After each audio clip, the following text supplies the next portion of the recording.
እኛ ጋር የምናደርገውን እኛ ከዚህ የምንገላታው ነገር ብታውቁ ኖሮ እናንተ ደግሞ 24 ሰዓት ያለምንም ማቋረጥ ይሄን ትምህርት ትማራላችሁ። ግን ልጆች ስለሆናችሁ ቀስ እያላችሁ ትረዳላችሁ ምን ሆነው ነገር። ለምሳሌ እኔ አዲስ አበባ ነው የምኖረው። እሱም ወንድሜ እሷም እህቴ ሁሉም ብናችን የምንኖረው አዲስ አበባ። እዛ ስንኖር ግን ተወልደን ያደግነው ትምህርታችን የተቀበለው ግን ማሽታችን እዚህ ማሽታችን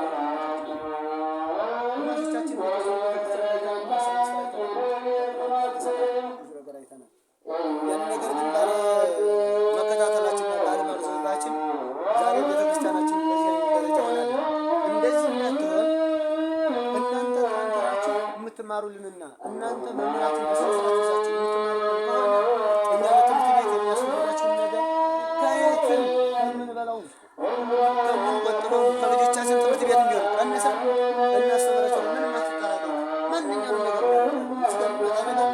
ሲጀመር ለእናንተ ቀላል እንሰራለን አንዱ ልጆቻችሁ ለእናንተ እባካችሁ ጊዜያቸውን ስጡ። ይህንን ትምህርት ፈልጉት። እውነት የምነግራችሁ አንደኛው መንፈሳዊ መሆን እግዚአብሔርን ማገልገል ማመን ነው። ከክፉ ነገር መሰወር ነው። ክፋትን መርሳት ነው።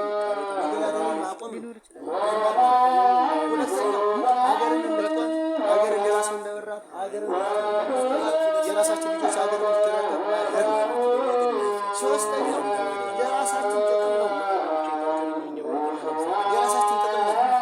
ምገርማችሁ ዛሬ እናንተ ኪሳችን አይጎዳም። ቢያንስ አቋቋም ናቸው። ቅኔ ተሳላችሁ፣ ቅኔ ተቀኙ፣ ካልቻላችሁ ዜማችሁ፣ ቅዳሴያቱ ይህን እንኳን ችላችሁ ወደ ሌላ ግብሮታ ብትወጡ የ20 ሺህ ብር የ15 ሺህ ብር ደመወዝተኛ ነች።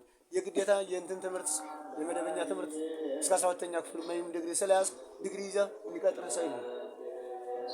ሁለተኛ እናንተ የሃይማኖት ሀገር ልጆች ናችሁ። ሃይማኖታችን እየጠፋ ስለሆነ ሃይማኖታችሁን መጀመሪያ መሰረት ያዙ። የቤት ጥናቱ ምን ነው? መሰረቱ ነው። መሰረት ያዙ። የምትፈልጉበት ቦታ ለመድረስ የተነሳችሁበትን ቦታ ማወቅ አለባችሁ። የተነሳችሁበትን ቦታ ካላወቃችሁ የምትደርሱበትን ቦታ አታውቁም። ለዛ ነው እኛ ይሄን እናንተ ልጆች ስለሆናችሁ በእኛ ተገስጻችሁ የእኛ ምክር ሰምታችሁ እንድትቀጥሉ የምናደርገው ዛሬ ልጆች ስለሆናችሁ እዛ ወደ ሊገባችሁ የሚችለውን ነገር ዛሬ